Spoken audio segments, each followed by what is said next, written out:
오전 12시 많은 참여 바랍니다.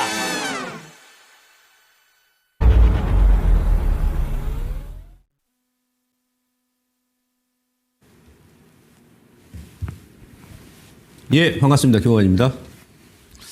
자, 시장이 뭐 일주일 만에 뭐 천당같이 오고 지금 오가는 그런 모습입니다. 상당히 변동성이 심한데요. 기술적으로는 그 저점에서 그 지난 4월 9일이 저점이었는데 2284포인트에서 오늘 2477이니까 200포인트를 갭으로 그냥 다이렉트로 올리는 그런 모습이에요.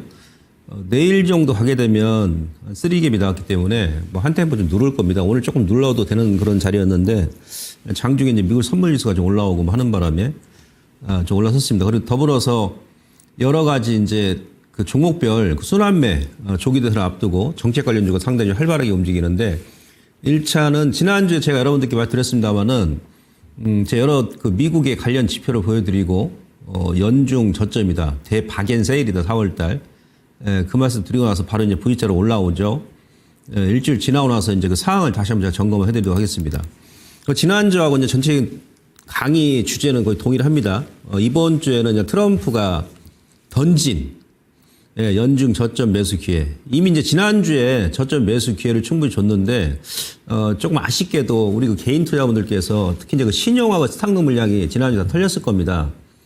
예, 그래서 이제 그러신 분들은 조금 기분이 좀 안 좋으실 텐데, 또 손절하고 나서 조금 반등이 나오면 괜찮은데, 손절하고 나서, 최저점 손절하고 나서 이렇게 V자로 뭐 200포인트 다이렉트로 반등 들어오게 되면, 막말로 좀 열받죠. 주식하다 보면. 그러다 보면 이제 막 마음이 급해집니다. 손실 복구하려고. 예, 그러다 보면 다시 또 이제 수렁으로 빠져버립니다. 예, 이럴 때는 조금 차분하게 어차피 뭐 지금 올해 이제 뭐 4개월도 안 지났지 않습니까? 아직도 8개월이 남았으니까, 이후에 좀 눌림 줄 때, 예, 그때 여러분들께서 적극적으로 다시 한번 공략하시면 될 것 같습니다. 오늘 강의 주제는, 트럼프가 던진, 예, 그림도 이쁘게 올려주셨네요. 우리 그 제작진분들께서. 잘 받아. 연중 저점 매수 기회다. 지난주에 제가 그랬습니다. 행톱 트럼프가 꽉 잡고 버텨내라. 그런 얘기 했었다고 했지 않습니까? 예, 반도체, 뭐 2차 전지, 기타 종목군들 제가 매도하지 마시고 오히려 그 비중 확대, 예? 저점 매수 기회다 그런 말 드렸었는데 항시 지나고 나면 시장이 그래 왔습니다. 지금까지. 뭐 작년도 뭐 녹록한 시장이 아니었습니다만은 그 다 버티고 우리가 좀 왔지 않습니까? 또 이번 기회를 다시 한번 놓치지 마시고 다시 한번 눌러준다 그러면 저점 매수 기회로 삼으시면 될 것 같습니다. 자, 오늘은 제가 이제 뭐 2차전이 또 이제 공매도 최근에 이제 31일 날 어떻게 또 우연치 않게 정부에서 예, 이왕 좀 그동안 한 1년 8개월 동안 공매도 규제를 금지를 했었던 거 한 달만 조금 더 늦게 했었으면 좀 어땠을까 하는 그런 아쉬움이 좀 있습니다. 31일 날 공매도 재개하고 나서 4월 초부터 아주 그냥 지수를 급락을 시켜버렸는데, 예, 물론 이제 우리 뭐 정부에서 공매도 재개시켜서 이제 급락시킨 게 아니고, 예, 바로 이제 트럼프의 광인 전략 때문에 지금 그렇습니다. 지금도 막 계속 왔다 갔다 하죠. 조속으로 막 말이 바뀝니다. 오늘은 뭐 자동차 또 관세 부과 또 유예한다 그러고 반도체 뭐 유예한다고 했다가 다시 또 이제 뭐 아직 결정 안 했다 얘기했다가 아주 그냥 지난번에도 말씀드렸습니다만 전 세계 금융시장을 예, 아주 그냥 불국해, 빨갛게 막 피로 물들어 버리는데요. 악마는 약한 자부터 잡아간다. 예, 그런 말이 있습니다. 절대 여기서 여러분들께서 예, 무릎을 꿇으시면 안 됩니다. 자존심이 있죠. 뭐 장난하는 것도 아니고 그냥 무슨 뭐 관세 부과하겠다 뭐하다 하다가 막 본인도 막 지금 이제 본인도 트럼프 대통령도 막 정신이 없을 겁니다. 아마 잠을 못 잘 거예요. 겉으로는 태어난 척 하더라도. 그렇죠. 요즘에 얼굴 그 빛깔이 좀 안 좋잖아요. TV 그 화면에 나오는 거 보게 되면. 예, 기분 나빠서라도 절대 여러분들 여기서 포기하지 마시고 오히려 지금 기회를 매수 기회로 삼으시고 좀 더 인내하시고 올 하반기까지 나가시면 아마 큰 수익이 나지 않겠나 싶습니다. 먼저 이런 말씀 드리고요. 자, 수급을 먼저 보게 되면 외국인들이 오늘 매수를 한 게 아니고 오늘 그 선물 매수를 모처럼 만에 한 5천 개, 한 6천 개 가까이 들어왔어요. 그래서 지금 외국인들이 이제 국내 시장에 언제 복귀를 하느냐 여부에 따라서 지수가 이제 중기 추세를 살릴 것 같은데, 이네들이 먼저 들어와야 됩니다. 근데 저 역시 또 그때 제가 이제 공개 방송에서 그 3월 말까지 아니면 4월 초까지 매수 타이밍을 늦추시라고 제가 유튜브 공개 방송에 계속 말드렸잖아요. 예상했던 것보다 크게 뺐기 때문에 제가 이제 바로 긴급 방송 말씀드리면서 4월 7일 날, 6일 날 예, 매수다 이제 그런 말 드렸었고. 근데 외인들이 지금 선물 매도할 게 없어요. 실질적으로. 근데 추가적으로 뭐 극단적으로 따진다면 미국이 이제 경기 침체에 완전 빠져버린다면 더 때리겠습니다만은 이미 이제 주식이란 것은 항상 먼저 앞서 나가잖아요. 우리가 지금 사실은 그 4월 초부터 트럼프가 이제 관세 부과를 하기로 했음에도 불구하고 이미 이제 작년 12월부터 얘기했었고 월가도 마찬가지 국내 이제 뭐 대다수의 전문가들도 이미 그 협상용일 것이다 관세 부과는 그렇게 생각하고 나서 약간 좀 생각보다 지금처럼 이렇게 크게 이 사태를 우려하지 않았었습니다. 미리 또 이제 반영된 것도 있고 하니까. 예, 근데 예상보다 좀 강하게 나왔어요, 하락이. 예, 그래서 이제 외국인들이, 근데 이제 그래서 이제 주가가 미리 빠졌던 것이고, 이게 아마 저는 이제 미국이 1분기하고, 지금 2분기죠. 2분기에 미국이 아마 경제, GDP 성장률이 마이너스를 기록할 것으로 보고 있거든요. 마이너스. 왜냐하면 GDP 나오가 지금 마이너스 3.8까지 빠졌었기 때문에. 예, 그러면 2분기 경제 성장률이 마이너스 기록할 것까지 어느 정도 반영된 게 아닌가 저는 그렇게 보고 있습니다. 3분기부터는 이제 미국이 GDP가 이제 돌아서겠죠. 그래서 외국인들은 오늘 선물 매수 좀 들어왔는데, 일단 뭐 현재 구간에서 추가적으로 때릴 건 없고, 요 마디만큼 여기 이제 고점이고, 요 중간 마디고 여기서 한 반등 들어왔다가 역엔자로 때려버린 자리죠. 그 이후에 이제 뭐 선물 매수가 좀 들어오지 않겠나 싶고요. 그 다음에 4월 달에 보게 되면 외인들이, 이거 작년 그 8월부터거든요. 작년 8월부터 외인들이 계속 매도를 했잖아요. 작년 9월 달에 7조 9천억을 매도해서 한 달 동안. 가장 많이 매도했었습니다. 근데 지금 4월 달인데 작년 9월 달을 뛰어넘었습니다. 8조 6,900억. 9월 달 대비해서 더 많이 매도를 했습니다. 물론 이제 아직 뭐 4월 기간이 남아있으니까 이거 더 때릴지 아니면 이제 매수를 해가지고 작년 9월보다 좀 낮은 금액을 매도하고 일단 4월을 넘길지는 좀 더 두고 봐야 되겠는데 자우지가 계속 매도했습니다. 그러니까 작년 8월부터 실질적으로 올 4월까지 계속 월 중에 매도를 했어요. 월 중에. 물론 이제 지난 그 2월까지는 이게 삼성전자가 대부분 차지했습니다. 거의 80% 넘게. 근데 이번에는 8조 6,900억 중에서 이 금액 중에서 50%가 이제 하이닉스하고 삼성전자예요. 전체 매도 금액 중에서. 근데 이번엔 특이점이 뭐냐면 하이닉스가 삼성전자보다 많습니다. 매도 금액이. 금액적 따지면 하이닉스가 한 2조 한 3천억 정도 되고 삼성전자가 한 2조 한 1천억 정도 되거든요. 그러니까 SK 하이닉스가 삼성전자보다 2천억 정도 더 많이 때렸더라, 외인들이. 여기서 우리가 이제 뭘 느낄 수 있냐면, 삼전은 이제 추가적인 하락은 좀 제한적일 것이고, 이미 많이 팔았기 때문에, 반도체가 약간 균열이 많이 생겼다는 얘기예요. 하이닉스는 굉장히 많이 때렸다는 얘기는. 왜 그러냐면, 시총 자체가 삼성전자가 뭐 하이닉스보다도 2배가 높잖아요. 그죠? 그럼 상당히 많이 때린 겁니다. 아무튼 이 정도 물량이 나왔기 때문에 여기서 더 추가로 때릴까? 그다음에 기간적으로는 작년 8월부터 8개월 동안 때렸기 때문에 이제는 좀 매수가 들어오지 않겠나. 그리고 이제 모든 악재가 어느 정도 좀 반영이 됐잖아요. 네. 이제 지금 분위기 어떻게 돌아가냐면 여러분들께서 가만히 생각해 보세요. 저는 개인적으로 그 1분기에 이제 키워드는 저는 전쟁으로 보고 있거든요. 전쟁에서 이제 평화, 2분기에 평화로 넘어가는 시기다. 지금이 이제 그 변곡점이고 중간 지점이죠. 예.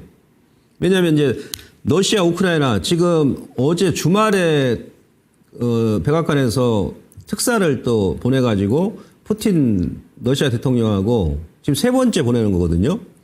네, 근데 주말에는 한 4시간 30분 동안 푸틴 대통령하고 협상 특사가 이제 뭐 회의를 했다 합니다. 예, 그래서 원래 이제 4월 정도에 러시아 우크라이나 그 휴전 정도까지 되지 않겠나 시장이 그렇게 기대를 했는데 아마 저는 러시아 우크라이나 그 휴전 협정이 좀 체결되지 않겠나 그렇게 판단하고 있고 두 번째는 이제 트럼프 대통령이 간세 정쟁을 펼쳤지 않습니까? 간세 전쟁. 네, 간세 전쟁 펼쳤다가 지금도 뭐 계속 조속으로 막 반도체, 뭐 자동차 막 간세 유예하겠다. 어떻게 했다 지금 막 뒤바뀌는데 변덕이 아주 밥 먹듯이 합니다. 변덕이. 뭐 1기 때보다 더 심해요. 1기 때는 이 정도까지 안 했거든요. 2017년도에는. 그게 왜 그러냐면 내년이 미국의 중간 선거 있잖아요. 11월 달에. 그러니까 실질적으로 저는 개인적으로 트럼프 대통령은 2년짜리 대통령을 보고 있거든요. 왜냐하면 재선을 못하니까 헌법을 뜯어 고치지 않는 이상은. 3번까지 할 수는 없잖아요. 그죠? 근데 지금은 공화당, 민주당이 다수당이니까 어느 정도 정책도 이제 마음대로 펼칠 수 있겠습니다만은 지금 이 상황으로 나가게 되면은 내년 뭐 민주당하고 그러니까 입장이 바뀔 수 있다는 얘기죠. 예? 야당인 미국의 이제 민주당이 다수당이 돼버린다 그러면 예, 트럼프 대통령 같은 경우는 거기서 네임덕에 빠져버리면 네임덕이 아니라 데드덕에 빠질 것 같아요. 왜? 또 재선을 못하니까. 그래서 이제 정책적으로 서두르는 게 있는 게 아닌가 싶습니다. 근데 항상 급할수록 돌아가란 말이 있습니다만은 이렇게 막 서둘다 보니까 지금 막 이런 실수가 터져버리는 거예요. 예. 거기다 이제 그러니까 간세도 이제 지금 간세 전쟁에서 2분기에는 협상으로 지금 전환하지 않습니까? 90일 유예기간 줬으니까. 90일이 언제입니까? 올 여름이죠. 그죠? 4, 5, 6, 7. 2019년도에도 8월 달에 협상이 끝났거든요. 1차 무역전쟁이. 이번에도 7월이나 8월 달에 아마 끝나겠죠. 거기다 중국 같은 경우는 지금 뭐 의미가 없어요. 지금 관세가 145% 부과했기 때문에 중국은 아예 미국 수출을 포기해버리는 거야. 아예. 수출 안 해도 돼. 이제 더 강하게 나가버리는 겁니다. 작년에 중국이 미국에서 대미 무역 흑자가 얼마였으면 3천억 달러 정도 되거든요. 3천억 달러. 그 현재 중국 입장에서도 타격이 크죠. 만약에 수출을 안 한다, 못 한다 그러면. 예, 3천억 달러. 그러니까 대미 수출을 가지고 먹고 사는 일자리가 중국 내에서도 한 2,500만 명 정도 된답니다. 그 일자리가 사라지는 거야. 그죠? 예, 물론 이제 뭐 중국이 더 미국보다 데미지가 큽니다만은, 그러니까 미국에서 중국 때려잡으려면 중국 뭐 예를 들어서 한 적군이 한 100명 정도 사망을 시키려면 아군도 한 7, 80명 정도 그만큼 목숨을 내줘야 된다고 그러잖아요. 미중 지금 간세전이 그런 거거든요. 예, 그러니까 중국이 뭐 100을 피해 본다고 미국도 한 7, 80명이 예, 피해를 본다는 얘기예요. 그러니까 뭔가 협상을 할 거란 얘기. 무슨 얘기냐? 어차피 중국은 수출을 못할 거 못하면 3천억 달러 작년 기준에 했을 때 대미 무역 흑자 규모가 금액이 줄어드니까 그냥 뭐 똔똔이 된다 하더라도 야 그래 그러면 작년에 우리가 너한테 수출해가지고 3천억 달러 흑자를 걷어들였는데 그러면 우리가 올해는 그 흑자를 포기하고 그냥 대신에 그 3천억 달러 규모의 너희들 농산물을 사준다든지 아니면 뭐 자동차를 사준다든지 가전을 사준다든지 해줄게. 미국에서 손해볼 거 없잖아요. 중국도 손해볼 게 없죠. 왜? 무역 흑자를 기록 안 한다 하더라도 일자리는 계속 돌릴 수 있으니까. 그거 못 돌리면 또 2,500만 명이 당장 실업자가 발생하니까. 그럼 미국에서는 또 뭐라고 요구하겠어요? 그래. 지금 뭐 국채 발행 또 해야 될 거 아니겠습니까? 부채 한대액을 5조 달러 더 늘린다고 하니까. 지금 중국에서 뭐 채권 매도를 하니까 지금 뭐 미국의 국채 수익률이 막 급등 나온다고 하지 않습니까? 예. 그러면 국채 매입을 해. 너희들 매도 그만해. 이런 조건을 제시할 것이고 더불어서 위안화 절상을 요구하겠죠. 지금 달러당 7.5 위안까지 지난 4월 초에 올라갔었는데 지금 7 위안 정도 됩니다. 네. 그러면 이제 미국에서 위안화 절상 요구를 하게 되면 최소한 10% 이상 절상 요구를 할 것이다. 그러면 달러당 한 6.2 위안 정도, 한 2022년도 그 정도 저점이 됩니다.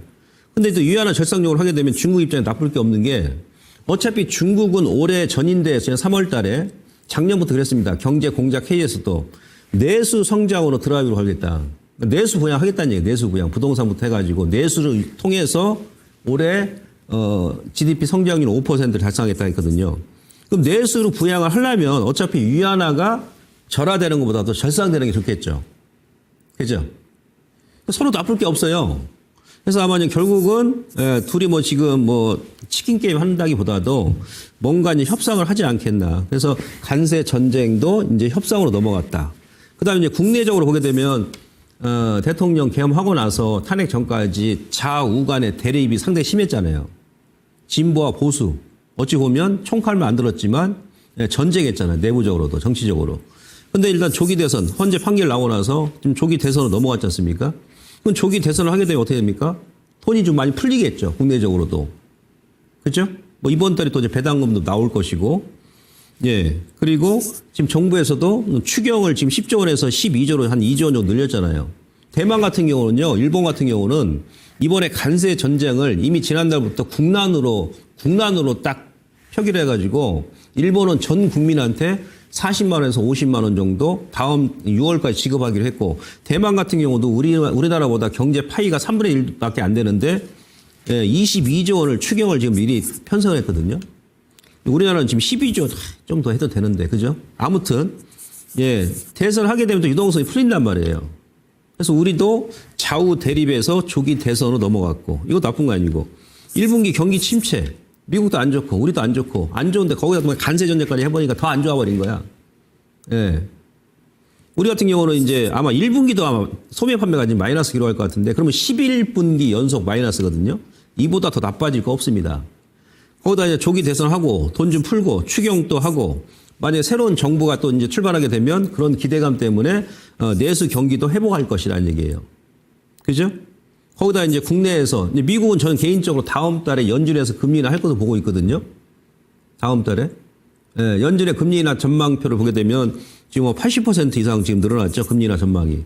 5월달, 6월달 뭐 이렇게 금리 인하 할 겁니다. 그럼 미국도 이제 유동성이 증가할 것이고, 또 우리 같은 경우도 지금 기준금리가 아주 높으니까 한은에서 또 금리 인하 할 수 있다는 얘기예요. 유동성 증가하겠죠. 결론 뭡니까? 1분기는 전쟁, 주가 하락, 유동성 감소, 2분기에는 유동성 증가와 함께 평화로 이제 전환되면서 주가 상승이 나올 수 있다.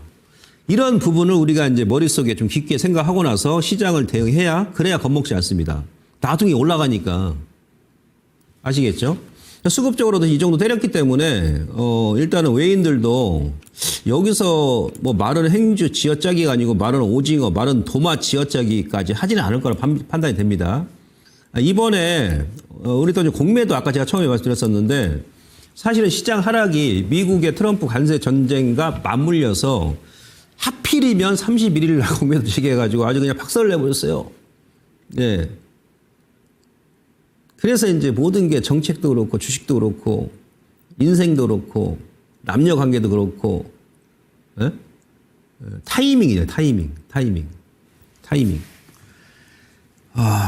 뭐 일단 뭐 지난 거니까 그다 치고 자, 이제 코스피 거래대금 대비 공매도 금액 한번 볼까요? 자, 31일 날 공매도 딱 재개됐을 때 이날 1조 3천억이 공매도 물량이 터져버렸습니다. 1조 3천억. 그러니까 전체 거래대금 대비해서 10% 넘게 공매도 물량이 마치 외인들이 기다렸다는 듯이 때려버렸습니다. 그러나서 이제 반으로 확 줄었죠. 그 다음날 좀 증가를 했다가 공매도가 이때 이제 막 시장 밀었잖아요. 그 다시 이제 감소를 했다가 언제 또 많이 증가했냐? 9일 날이었어요. 9일 날. 9일 날 공매도 물량이 1조 5천억이 증가했어요. 1조 5천억. 그러니까 31일 날 처음에 재개했을 때보다도 금액이 한 2천억 넘게 더 증가를 했습니다. 근데 그때가 언제였냐면 바로 이때입니다. 이날이죠. 9일 날. 차트 잠깐 보여주시면요. 9일 날 저점을 깼을 때 이날. 요거 제가 개미할 거라고 그랬죠. 개인들 겁주려고, 손절 유도시키려고.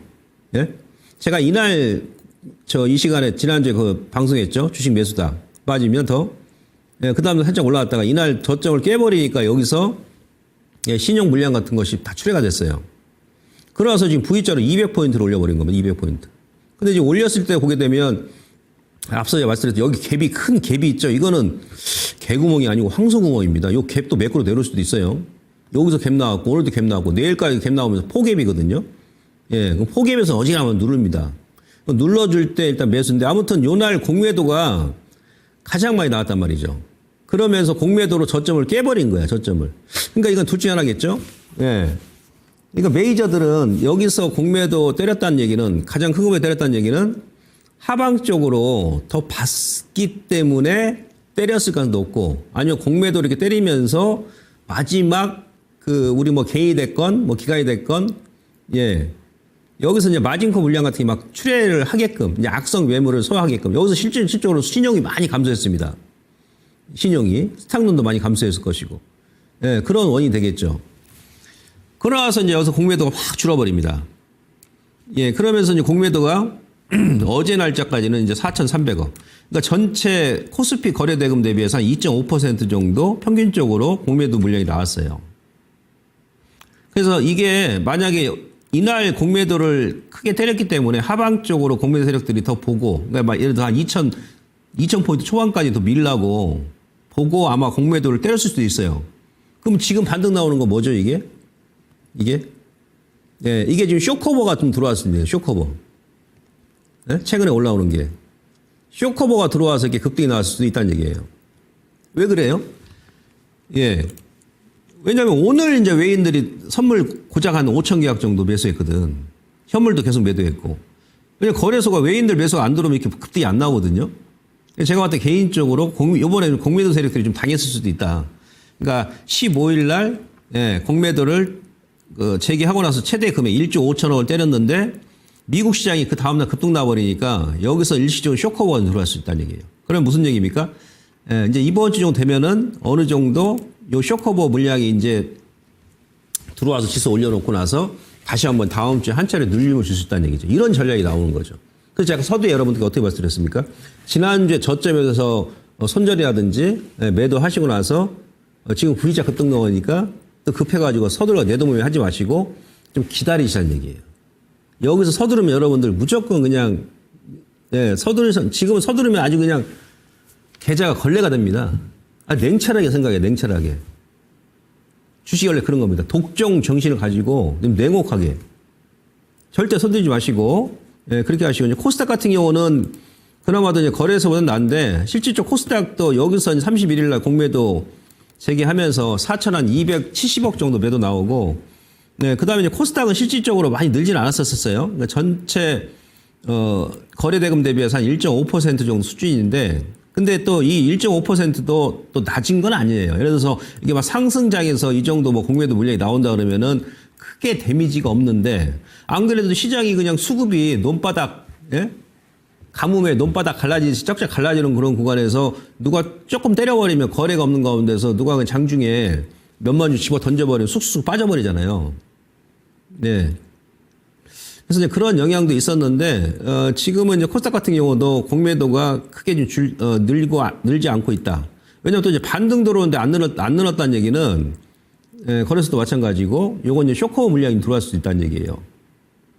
아시겠죠? 근데 여기서 이제 공매도 세력들도 뭐 종목도 마찬가지고 더 때리기에는 그네들도 상당히 부담이 갈 것이다.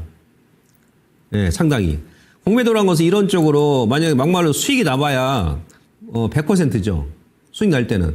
거기다 뭐 이것저것 빼면 한 95%, 90%인데 손실 날 때는 200%, 300% 이상 손실이 납니다. 네, 그런 차원에서 이제 공매도도 조금 점진적으로 이제 안정을 찾아갈 것이다. 자, 종목별로 한번 보겠습니다. 종목별로. 그 하이닉스하고 삼성전자 역시 반도체 대표 종목군들. 예. 9일날 같은 경우도 이제 많이 늘었죠. 예, 삼성 같은 경우는 7일날 이제 공매도 물량이 한 2,600억 정도 나왔었는데, 이거 수량이죠. 260만 주. 그러다가 지금, 29만 주로 오늘 같은 경우는 확 줄어버렸어요. 예, 그러니까 7일날, 8일날이 여기가 피크였어요. 삼성전자 같은 경우는. 아주 그냥 난리 부르스 친 거죠. 공매도 세력들이. 근데 하이닉스 같은 경우 9일날이었습니다. 9일날. 저점 깰 때. 390만 주 공매도 때리면서 하이닉스 같은 경우 저점을 한번 확 밀어버렸죠.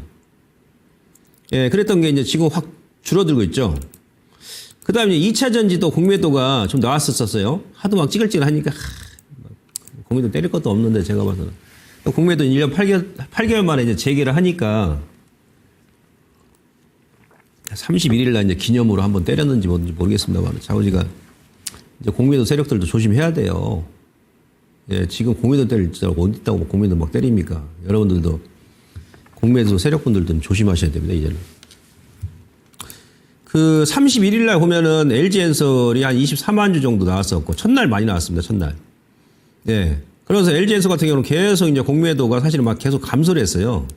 이게 무슨 얘기입니까? 그만큼 이제 부당막이 갖는다는 얘기지. 예? 공매도 세력들도. 그렇지 않습니까? 여기서 뭐 더 막 뭐 20%, 30% 빠질 것 같으면, 예, 지금 뭐 공매도 물량을 이렇게 줄이진 않죠. 이거 보시면 LG엔솔이죠, LG엔솔. 뭐 빠질 게 뭐가 있습니까? 1분기 실적도 지금 예상보다 상당히 좋게 나왔고. 그죠? 그리고 이제 LG엔솔 같은 경우는 우리가 여러분들 이제 주식하다 보면 다 잊어먹는데 작년 8월 달에 그 S&P에서 신용 등급까지 강등시켰지 않습니까? 작년 4분기에는 적자를 기록했었고. 이따 제가 이제 실적 보여드리겠습니다만은. 그죠? 이번에 이제 시장 막 급락 나올 때 실질적으로 2차 LG엔솔 같은 경우는 잠깐 밀었다 다시 이제 원위치 밀린 건 없어요, 사실은. 4월 달에. 물론 그 돈이 오른 것도 없습니다만 제가 지난 시간에 전전 시간에 이번 시장이 하락 나왔을 때 뭐가 가장 많이 뺐었냐면 한미반도체, 삼성전자, SK하이닉스, 그다음에 현대차, 기아차 다 그 하락률 보여드렸지 않습니까? 실질적으로 2차 전지보다도 반도체하고 자동차가 더 많이 뺐다니까. 이게 무슨 뜻인지 이해되시겠죠? 제가 풀어서 설명 안 드려도 되겠죠? LG에서 같은 경우는 지금 월봉에서는 이번 달에, 물론 이번 달 뭐 아직까지 끝까지 봐야 되겠습니다. 지금 현재는 항소에 뿔이 나왔죠. 이 저점까지 깼다가 여기서 아래 꼬리 주고 다시 살리잖아요. 여기서 뭔 또 공매도를 때리려고. 그러니까 안 때리잖아요. 지금 겁나니까 공매도 세력들. 예, 잘못하면 자기네들 당하거든. 여기서 하락 트렌드, 이렇게 하락 트렌드를 사실 LG에서는 작년 8월 달에 벗겼어요. 벗겼다가 20개월 선에도 얻어맞고 여기서 지금 7개월 동안 눌림 주고 이번 달에 항소에 뿔이 나와버리네. 예, 여기서 공매도 잘못 때렸다는 공매도 세력들이 지금 죽습니다. 잘못하면. 이제 설명드릴게요. LG학 같은 경우도 9일날 좀 공매도 나왔는데 여기 뭐 9만 1000주 LG학 지금 빠질 게 뭐 있습니까 이거? 예. 뭐 더 이상 이제 공매도는 뭐 나오지 않을 것으로 보고 있고 LG학도. 예. 그 다음에 제가 지금 다 체크를 해드리는 거예요. 종목별로 2차전지 대표 종목군들. 그 포스코 피체인. 예, 피체인 같은 경우는 첫날 그 31만 9천주 나오고, 예, 지금은 이제 어제 기준으로 했을 때는 거의 3분의 1 정도, 한 9분의 1 정도 공매도 물량이 줄었습니다. 첫날 나오고 나서 이제 둘째 날부터는 뭐 10만 주, 많아봐야 12만 주, 그 다음에 뭐 19,000주까지 밀었다가, 예, 다시 한번 뭐 38,000, 4만 5천. 그죠? 뭔가 지금 공매도 세력들도 부담받고 있다는 얘기, 이 얘기는. 이 얘기는. 대체 잔고는 늘었어요. 대체 잔고는 늘었는데, 그러니까 주가 이제 반등이 나온다 하면 그때 또 이제 공매도 하면 나올 수는 있어요. 근데 그러거나 말거나 대체 잔고가 증가했을 때 주가가 어떻게 움직였는지 이따 제가 또 설명 한번 드리도록 하겠습니다. 자, 포스코 홀딩스 같은 경우는 이제 9일날 지수가 저점 깼을 때 이날 그 16만 7천 주 일단 공매도 물량이 나오고 나서, 예, 뚝 떨어져 버리죠. 뚝. 포스코 홀딩스 같은 경우는 지난번에 제가 1분기 때 이거 설명 한번 드리고 나서 여기서 주가가 저점에서 요때인가 제가 말씀드렸지 않습니까? 예. 여기서 거의 한 50% 가까이 급등이 나왔어요. 급등이 나왔다가 다시 이제 그 원위치 했죠. 이거 다시 매수입니다. 포스코 홀딩스. 매수죠. 여기서 겁먹을 자리 아닙니다. 예. 한 번에 푹 들어가지 마시고 며칠 좀 왔다 갔다 할 때 뭘 겁먹습니까? 한율도 꺾이지 않았어요. 한율도. 한율 지금 1420원까지 내려왔잖아요. 예. 다시 이것도 매수예요, 매수. LG엔솔도 마찬가지고. SDI. 삼성 SDI. 유상 요번에 했죠. 유상 해가지고 지금은 유상 받는 겁니다. 그 SDI 고점에서 혹이라도 물리신 분들은 제가 분명히 다시 한번 말씀드립니다만은 단 1초도 고민 없이 그냥 유상 받는 거예요. 예? 그죠? 청약일이 언제입니까? 그 5월 한 달 정도 남은 것 같은데 무조건 받는 거예요, SDI는. 지금은 앞으로 이제 기업이 문제가 없고 그렇다고 지금 SDI가 무슨 뭐 밸류에이션이 고평가입니까? 이익이야 늘었다 줄었다 할 수 있는 거예요. 1분기까지는 삼성 SDI가 이제 적자 예상하고 있는데 1분기 지났잖아요. 그죠? 거기다 지금 뭐 PER, PBR 높은 것도 아니고. 지금 여러분들 그 유럽에 제가 나중에 또 시간 되면 다음 주에 제가 아카데미 하는데 더 자세하게 이제 설명드리겠습니다만 유럽 중에서 독일하고 영국 같은 경우는요. 물론 1월 달하고 2월 달에 유럽 전체 전기차 판매량이 20% 넘게 증가했습니다만 작년 대비해가지고 3월 같은 경우는 독일하고 영국 같은 경우는 작년 대비해서 전기차 판매량이 거의 40% 증가했거든요. 40%? 물론 유럽 같은 경우도 지금 이제 중국 애들이 지금 많이 점유를 하고 있는데 우리 같은 경우도 이제 헝가리하고 폴란드 공장 같은 경우 올 하반기에 이제 팍팍 돌아가잖아요. 가동 들어가지 않습니까? SDI 같은 경우는 혹시라도 고점에 물리신 분들은 지금은 편안하게 그냥 유상 가격이 더 낮춰가지고 14만 얼마인 것 같은데 그냥 받는 거예요, 그냥. 예. 그 다음 SK 이노베이션. 올해 영업이익이 10배 정도 증가하는데 최근에 이제 국제유가 빠지다 보니까 같이 이제 잘 가다가 밀어버렸죠. 이노베이션 같은 경우도. 예. 이노베이션도 요때까지 공매도가 요 유가 때문에 그래요. 정의 없이. 그러니까 유가가 지금 막 예, 급락이 나오면서 $60 살짝 깼었잖아요. 그러면서 뚝 떨어지잖아요. 공매도 물량도. 그래서 이노베이션 같은 경우도 예, 주가가 지금 상당히 저평가다. 그런 관점에서 일단 그렇게 보시면 될 것 같고, 에코프로하고 에코프로 BM 같은 경우도 마찬가지입니다. 그러니까 공매도 재개한 첫날 있잖아요. 첫날 에코프로 같은 경우는 좀 많이 뺐죠. 100만 주 넘게 나왔거든요. 102만 주. 그랬던 애가 이제 어제는 8만 3천 주야. 이 10만 주가 안 나오죠. 에코프로 BM 같은 경우도 21만 2천 주가 첫날 나오고 나서 어제까지는 5만 5천 주로 감소했다는 얘기. 이게 무슨 얘기냐? 예, 여기서 주가를 뭐 20% 30% 더 뺄 것 같으면은 조금 반등 나오면 그냥 막 공매도 또 뭐 20만 주, 30만 주 때리겠죠. 근데 지수도 지난주에 이미 이제 미국도 마찬가지 우리 시장도 저점을 확인했고, 그렇다고 이번에 이제 뺀 게 2차 전지가 더 많이 뺀 게 아니고 현대차, 기아차, 네? 그 다음에 반도체가 더 많이 뺐다니까요. 그 외에 이제 뭐 테마 관련 개별주도 많이 뺐었었고, 물론 개별주 같은 경우는 AI 반도체가 AI 그 소프트웨어 관련 종목군들, 제가 그 지난 2월달, 3월달에 얘기했던 그 이스트 소프트, 솔트룩스, 휴먼 AI 관련 종목군들. V자로 지금, V자로, 아니 좀 놔두시면 되는데 그거를 어차피 올라갈 종목 아닙니까? 그러니까 시향을 모르시면, 그렇잖아요? 예, 여기서 한번 돌파하고 나서, 예, 눌림 줄 때, 이 정도 전후에서 일단 매수를 해서, 어차피 AI 관련 종목군들은 올 하반기부터, 예? 계속 이제 올해부터 계속 갈 거 아니에요? 실질적으로 지금 실생활에 우리가 쓰고 있잖아요. 그죠? 소프트웨어 관련 종목군들. 시장 뺄 때 안 빼는 종목이 어디 있냐고. 아니, 허다못해 뭐 하이닉스도 뭐 20% 넘게 빼고, 그리고 다이렉트로 한미반도체도 뭐 30% 넘게 빼고, 현대기아차 같은 경우도 한 15% 넘게 빼는데, 하물며 개별주를 안 빼겠습니까? 예, 근데 어차피 갈 종목들이잖아. 그럼 갈 종목이 뭐하러 매도하냐? 오히려 더 매수를 해버리는 것이죠. 한 방에 그냥 정고점 돌파해버리죠.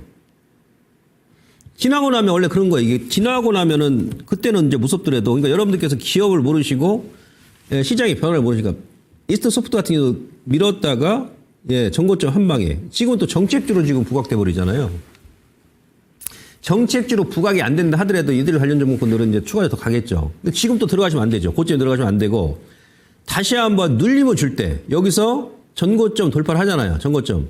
항상 전고점을 돌파하고 나면 선수들은 더 가버리면 놔둬버리는 거야. 다시 35,000원 라인 정도 아니면 예, 다시 한번 시장에 변동성이 있으니까 그 아래쪽 한번 눌러준다 그러면 또 저점에서 왜냐 월봉상으로는 거래도 없이 그냥 다시 한번 돌파. 여기 최고점에 이제 매물을 좀 소화해야 되겠죠. 근데 거래가 크게 안 나왔지 않습니까? 더불어서 이번에 이제 하락장에서 이런 구간에서 이제 신형이라든지 뭐 스탁농 물량들 있지 않습니까? 예, 그런 물량들이 다 해소가 됐단 말이야. 그러다 보니까 조금만 거래 증가해버리니까 급등 나버리는 거예요. 예, 그래서 2차 전지 관련 종목들도 그 여러분들께서 지금 이런 상황을 봤을 때는 제가 봐서는 추가적인 하락은 그렇게 제한적일 것이고 중요한 것은 이번 급락장에서 사실은 2차 전지가 많이 민 게 아니고 앞서 말씀드렸던 하이닉스, 반도체가 더 많이 밀었다는 얘기입니다. 네? 반도체. 그러니까 반도체가 다시 한번 최고점을 돌파한다는 생각하지 마세요. 삼성전자만 일단 보시고 나머지 종목군들 제가 지난주에 말씀드렸습니다만은 미국의 필라델피아 반도체 지수가 그냥 단기적으로 너무 많이 밀었기 때문에 이제 반등 구간이라 그랬지 않습니까?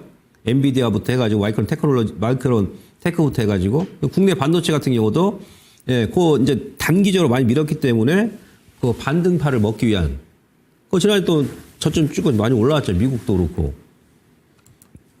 그 다음에 요거 이제 증권사 리포트를 보게 되면 이미 이제 외인들은 지금 작년 8월부터 4월 달까지 지금 가장 많이 매도를 했죠. 선물 매도했죠. 현물 매도했죠. 양매도했지 않습니까?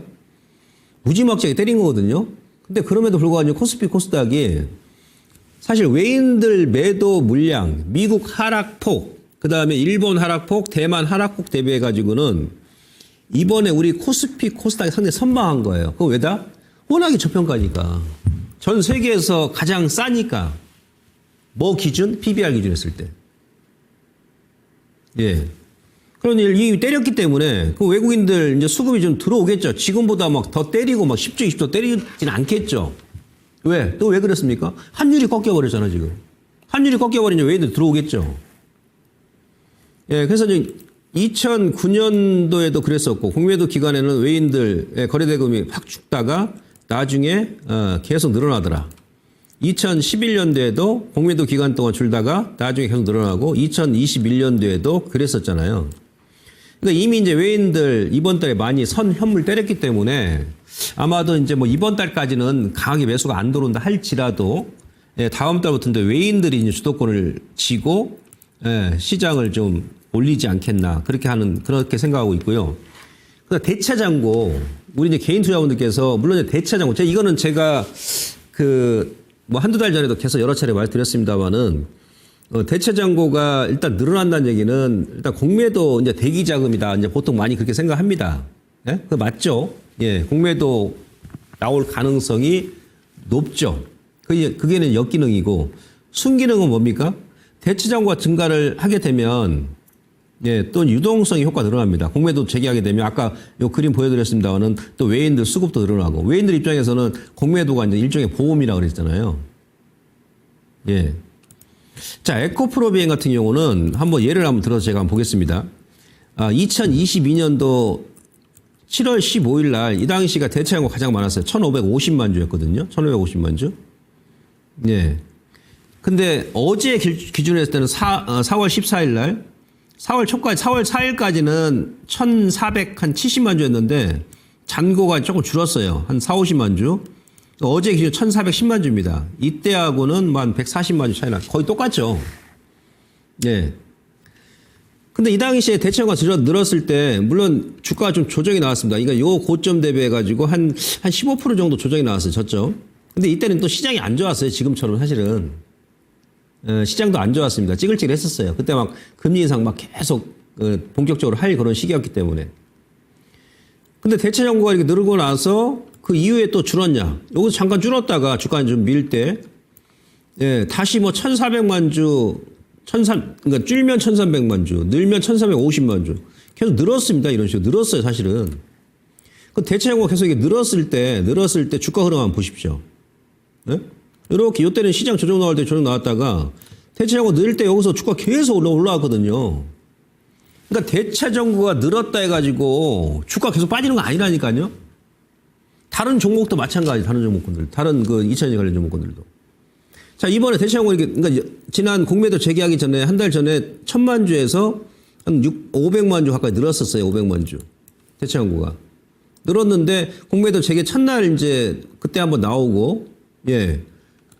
지금 이제 조금 줄었죠. 줄었는데, 저는 이제 아마 이때처럼, 이 구간처럼 대체 잔고가 이렇게 늘어난다 하더라도 주가 현재 구간에 더 빼진 않을 거예요. 오히려 전 이게 좀 올라가지 않겠나 싶습니다. 왜 그러냐면,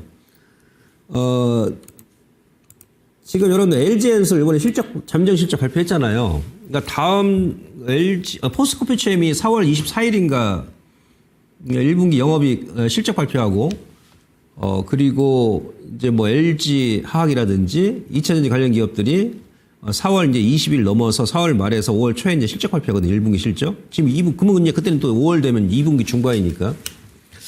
자, LG에너솔루션이 지난달까지만 하더라도, 지난달까지만 하더라도 FM가에 대해서 어느 정도 영업이익을 예상했었냐면, 요거 예상입니다. 작게는 310억. 1분기에 작년 4분기에 영업 적자가 2,200억이 났잖아요. LG엔솔이. 그래서 작게는 310억, 많게는 한 700억 정도 예상했거든요. 근데 발표하니까 얼마 나왔어요? 예? 3,700억이 나왔죠. 3,700억. 3,700억. 2분기에도 뭐 3,000억대. 작년 2분기에 1,900억대. 3분기에 작년 4,000억인데 5,000억. 뭐 4분기도 아마 3,000억, 4,000억 이상 나올 겁니다. 올해 전체적으로 영업이익 한 1조 8천억 정도 예상하니까. 눈높이가 확 높아지는 거야, 이제.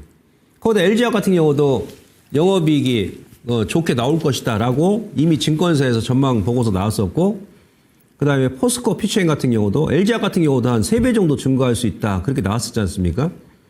포스코 피처엠도 지난주에 증권사에서 1분기 영업이익 예상치 상회할 전망 이렇게 나왔었거든요. 그럼 적어도 LG엔솔이 지금 영업이익이 이렇게 나왔으니까 다른 쪽도 예상보다 덜 나오진 않을 거란 얘기예요. 예? 아까 제가 그랬지 않습니까? 이미 지난달에 독일과 영국 같은 경우는 3월 달에 전기차 판매량이 30%, 40% 가까이 늘었다니까요. 그러니까 완전히 완전히 바닥권을 탈피하고 있다. 이제 회복 국면으로 접어들었다. 유럽은 적어도. 트럼프 대통령도 지금 다른 거 관세 매기겠다, 뭐 하겠다 아주 막 난리 칩니다만은 왜 보조금 폐지 얘기를 안 해? 왜 보조금 폐지? 이제 보조금 폐지하겠다고 그냥 못을 딱 박아버리면 거기서 이제 악재가 다 끝나버리는데 이건 또 안 해요. 부담 가나 보죠? 네? 선거할 때마다 제일 먼저 얘기한 게 전기차 보조금 폐지인데 요거 아직도 얘기 안 했죠. 그죠? 아무튼 그게 중요한 게 아니고 예, LG엔솔이 지금 이렇게 증가 예상치보다 이렇게 증가를 했다니까요. 근데 뭔 또 여기서 공매도 때려가지고 더 빠지는 공매 세력들이 지금 여기 더 빼겠습니까 이거? 그러니까 2분기 그러니까 이번에 이제 뭐 반도체도 소장님 뭐 이 전기차 좀 간다고 해놓고 왜 또 찍을 줄 압니까? 그 백악관에 전화하세요. 백악관에. 반도체는 더 많이 뺐다니까요.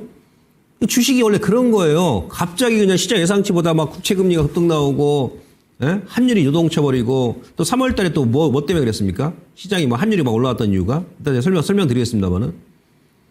원래 헌재 또 판결이 사실은 늦으면 3월 중순까지, 그때까지 이제 판결 나올 줄 알았잖아요. 불확실성이 해소되니까 그때 이제 환율이 꺾일 줄 알았는데, 헌재 판결도 4월로 넘겼잖아요. 그러니까 원달러 환율이 제가 지난번에 설명드렸습니다만은 다른 일본 엔화라든지 위안화라든지 대만 달러보다도 우리나라 원달러 환율의 상승폭이 훨씬 더 컸잖아요. 그 외국인들 입장에서는 주식도 매수하기 꺼려할 거 아니겠어요. 그런 변수도 생겼었고 또 4월 2일 날 간세 때리면서 그냥 뭐 하이닉스가 지금 뭐 20% 넘게 급락 나오고 뭐 한미반도체 막 그러고 막 그런 종목들이 막 30% 20% 현대차 기아차 막 15% 20% 급락 나오는데 네, 그런 영향 때문에 좀 늦어질 수 있겠죠. 지수가 지금 고점에서 다이렉트 저렇게 빼버리는데요, 뭐. 그런 것까지 감안하는 거예요. 사람이 하는 거니까 그런 겁니다. 그런 변수까지 다 맞춰버리면 제가 미아리 고개에다가 돗자리 깔죠. 그러나 이제 중기 흐름은 변함이 없다는 얘기예요. 그 다음에 지금이 어느 시기라고 했습니까? 예? 시장도 마찬가지. 우리가 이제 뭐 겨울이 지나면 봄이 오고 봄이 지나면 여름이 오고 네? 그랬듯이 그죠? 계절이 바뀌듯이 시장도 항상 주도주가 바뀝니다. 근데 경험적으로 보게 되면은 이렇게 항상 큰 쓰나미가 시장에 딱 이런 태풍이 딱 지나가고 나면 예, 나중에 조금 시장이 잔잔해진다 그러면 이제 주도주가 바뀝니다. 왜? 지금 이렇게 밀어버리고 올리고 밀고 올리고 하면 막 정신없어요. 우리 개인들은 정신이 없습니다. 우리뿐만이 아니라 기관도 그렇고 외인도 정신이 없을 겁니다 아마. 근데 항상 경험적으로 보게 주도주가 바뀌어버립니다. 그러니까 뭔가 시장의 컬러를 바꿔준다는 얘기예요. 이런 쓰나미가 한번 몰려오고 난 다음에는 항시 시장 그랬습니다. 그게 주식시장이 바로 진리입니다. 저는 이번에도 그러리라 보거든요. 그러니까 무슨 얘기냐면 자 지금 방산주 예? 저는 개인적으로 이제 아직은 이제 다른 쪽에 주도주가 안 나오니까 다시 지금 V자로 반등 들어오면서 뭐 하나 에어로스페이스 정고점 살짝 돌파하고 했습니다만은 제가 그 입장에서 평화에서 이제 뭐로 간다? 전쟁에서 평화로 넘어가는 시기라 해요. 전쟁에서 평화로. 그죠? 예. 예를 들어서 비교를 해드릴게요. 예, 지난번에 제가 뭐 다른 거 한번 비교 한번 해드린 적이 있는데, 자, 포스코 퓨처엠이 여기가 이제 고점이죠. 포스코 퓨처엠이. 언제? 2023년도 7월 25일 날. 제가 여러분들, 제가 김봉만의 유튜브 공개 방송, 김봉만의 맥점 매매. 그러니까 구독을 지금 여러분들 누르세요, 지금. 공개 방송 보시라니까요. 작년 6월 달에 제가 한미반도체 여기 고점 찍어드렸죠. 그 왜 그래요? 이 시장은, 주식시장은 너나 없이 반도체, 2차전지, 제약바이오, 증권, 건설, 예? 뭐 전기전자, 뭐 통신 다 같이 가면 얼마나 좋습니까? 근데 그러지를 못한다는 얘기예요. 특히 우리 같은 경우는 경제 파이가 작기 때문에 어느 한 놈이 가고 나면 어느 한 놈이 갈 때는 다른 놈들은 찍을 줄 압니다. 이렇게 막 잠자고 있어. 지렁이 기듯이. 이때는 포스코퓨처 2차전지가 가니까 수급 일로 쏠리면서 현대로템 같은 경우는 바닥에서 빡빡 기고 있죠. 한미반도체도 바닥에서 빡빡 기고 있죠. 그죠? 근데 여기서 이제 딱 고점이 나오니까 어떻게 됩니까? 포스코퓨처 2차전지 떨어지니까 한미반도체가 치고 올라가 버리죠. 반도체로. 그죠? 예, 그래서 한미반도체가 이제 제가 여기서 딱 고점이라고 했잖아요. 요거 딱 보여드렸죠, 작년 여름에. 그때가 얼마였습니까? 거의 20만 원, 18만 9천 원에서 지금 5만 원, 뭐 중반까지 지나면 떨어졌었으니까. 여기서 찍어드렸고, 제 2차 전지도 요때 제가 찍어드렸었고, 그죠? 현대로템은 제가 이제 여기서 이제 방산주 보시라 했었고, 그때 또 한미반도체가 이제 딱 거기서 고점 나오고, 한미반도체가 꺾이니까 어떻게 돼? 방산주, 현대로템이 이제 여기서 서서히 시동 걸면서, 예, 여기서 이제 치고 가버린 거예요, 현대로템이. 근데 이미 올랐으니까 이제, 예? 지금이 중요한 거야, 지금이. 근데 지금은 어떻게 됐어요, 다시? 포스코 퓨처엠이 지금 다시 이제 한미반도체, 현대로템 그 저점 와 있죠? 징글하게 빠져가지고. 징글징글 합니다, 저도. 오죽하면 제가 이번에 또 임플란트 했겠습니까? 스트레스 많이 받고 막 신경 많이 쓰니까. 그럼에도 불구하고 독종 정신을 가지고 해야 이 주식시장 살아남으니까. 오로지 정글의 법칙만이 통하는 데가 주식시장이니까. 약한 놈부터 악마는 먼저 잡아간다고 그러잖아요. 우리만 힘들어요? 미국 사람들은 안 힘듭니까? 중국인들은 안 힘들어요? 트럼프는 지금 뭐 트럼프 대통령은 맨날 편하게 그냥, 예? 제 시간에 잠자고 할 것 같습니까? 여기서 이겨내는 사람만이 무조건 승리하는 건 주식시장은요. 그래서 지금 포스코 퓨처엠 고자리에 와 있고, 현대로템이 지금 또 이제 한미반도체하고, 그죠? 예, 포스코 퓨처엠 고점에 와 있죠. 이게 하루 이틀 만에 바뀌는 게 아니에요. 보통 이렇게 쓰나미가 지나고 나면, 길면 2달, 짧으면 1달 정도. 거기서 이제 바뀐단 말이야. 기존의 주도주가 강했던 애들은 이제 꺾이고, 기존에 찌글찌글했던 관심이 없던 종목 다시 올라가는 거야. 이 시장은 영원한 대장이 없는 거예요. 그게 업종도 마찬가지고 종목도 마찬가지다. 네? 그제 한미반도체 작년에 여기 찍어드렸던 것이고 레인보우도 제가 막 그때 그랬지 않습니까? 그러니까 지금 이제 어떤 종목이 다시 한번 시장 하반기에 끌고 갈 것이냐, 지수를 끌고 가고 주도주가 될 것이냐. 네? 여러분들 뭐 테마주가 막 급등 나온다 해가지고 전체 지수가 움직이던가요? 아니지 않습니까? 예, 결국 이제 코스닥도 2차 전지가 움직여야 전체 지수가 움직인다는 얘기지. 그래서 지금은 이제 어차피 시장은 지금 크게 얻어 맞았으니까 태풍이 지나간 자리 지금 이제 잠잠해지고 나서 다시 창조적 파괴, 건물도 올리고 도로도 다시 만들고 해야 될 거 아니에요? 그 시기야. 그럼 뭐가 할 것이냐? 예, 저는 여전히 이쪽밖에 안 봅니다. 아시겠죠? 반도체도 일단 이제 골라가면서 해야 되는데 반도체는 일단 우선 여러분들 삼성전자 위주로 봐야 돼요. 그렇게 보시고 뭐 하이닉스 같은 경우도 일단 반등이 들어오긴 하는데 근데 다시 한번 고점 넘어가지는 못할 것 같고 가치는 단기적으로 보셔도 됩니다. 낙폭 가대니까. 요게 문제라는 얘기예요, 지금. 근데 요것도 이제 긍정적이죠. 제가 그랬지 않습니까, 여러분들? 작년 12월부터 예, 트럼프 대통령 당선되면 무조건 달러는 약세는 된다. 계속 역세는 됐죠. 어제는 달러 인덱스가 100을 이탈했어요. 그러면서 작년 10월달 저점까지 깨버렸었다니까. 그러니까 원화는 어떻습니까? 원화. 여기서 이제 반응하죠. 이제. 그죠? 예, 탄핵도 끝났고, 그죠? 조기자산 들어가고, 예, 달러 이제 하락한 만큼 원화가 이제 강세 전환된다. 이거는 2차 전지에 긍정적이지. 원화도 이제 앞으로 계속 강세 전환됩니다. 저는 1,400원 밑으로 이제 계속 내려올 거라 보거든요. 그럼 2차 전지 같은 경우는 그전에 여러 차례 보여드렸습니다만 환율에도 민감하고 금리에도 민감하잖아요. 근데 뭐가 지금 문제입니까? 환율이 지금 꺾였어. 환율 꺾이니까 외인들도 이제 매수 들어올 것이고 이번 달에 많이 때렸으니까. 이게 바로 이것 때문에 그래요. 이게 금리, 채권 금리. 보통 보면은 예? 예, 요게 이제 10년물 국채 수익률이고 이 파란색 선이 미국 달러 인덱스예요. 달러 인덱스하고 국채 수익률 거의 동일합니다. 근데 달러가 약세는 된다 그러면 국채 수익률 무조건 빠지죠.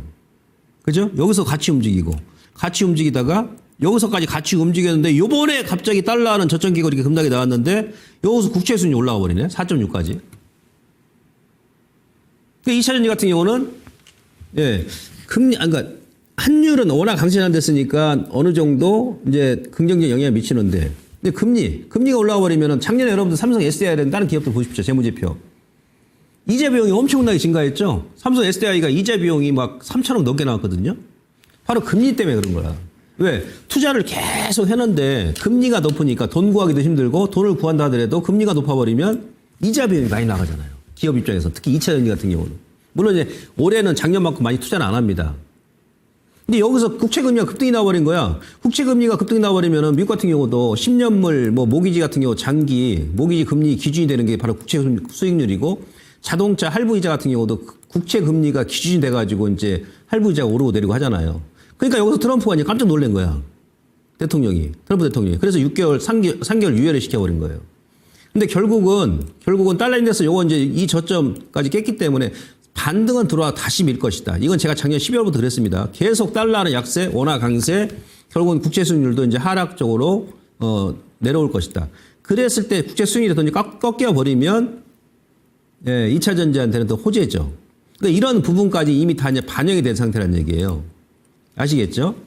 자, 그 다음에 보시면, 자, 지난 시간에 여러분들께 미국도 이제 저점이 왔다. 여러 가지 지표를 보여드렸는데, 제가 한 36가지 중요한 지표를 다 보고 시간이 없으니까 거기서 몇 개 추려가지고 지난주에 보여드린 거예요. 뭐를 보더라도, 미국의 정책, 불확실성, 지표, 여기서 딱 고점 찍고 거기서 반등 들어온 거죠?